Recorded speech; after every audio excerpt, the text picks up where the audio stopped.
The Inspire 3 is here, which means it's time for me to trash this old crickety belongs in home Inspire 2. Hop on to the DJI website and purchase the latest and greatest. It also means it's time for me to make a video justifying why I think the Inspire 2 is a perfectly good drone that still holds a place on the market for aerial videographers. The Inspire 2 has been a powerhouse for filmmakers since its release in 2016, making its way onto countless feature film sets. Starting off with a $3,000 retail price, it was accessible to cinematographers of all different standings. Of course, with the Zenmuse X7 camera and other accessories, you're looking at a higher price, but nowadays you can find used kits online for a few thousand.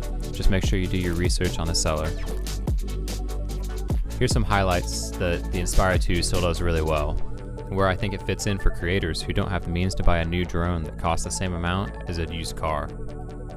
As you can see, the footage here from the Inspire 2 is nothing to scoff at.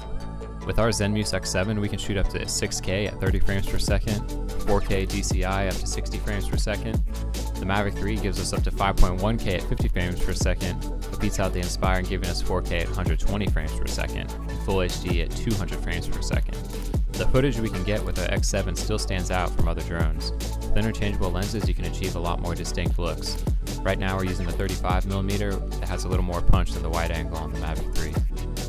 The Super 35 sensor is still larger than the next most expensive Mavic 3 Cine.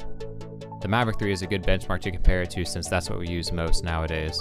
Obviously the Mavic is a bit less to carry than the Inspire. Depending on the type of shoot, this may be extremely important to you. For most of our shoots, we found that the quality of the Mavic 3 still wows our clients.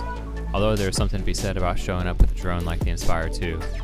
Even as we were shooting this video, somebody walked past us and said, "That's so cool, that's the biggest drone I've ever seen."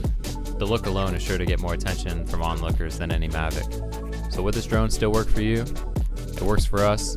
Along with the Mavic 3, they complement each other really well.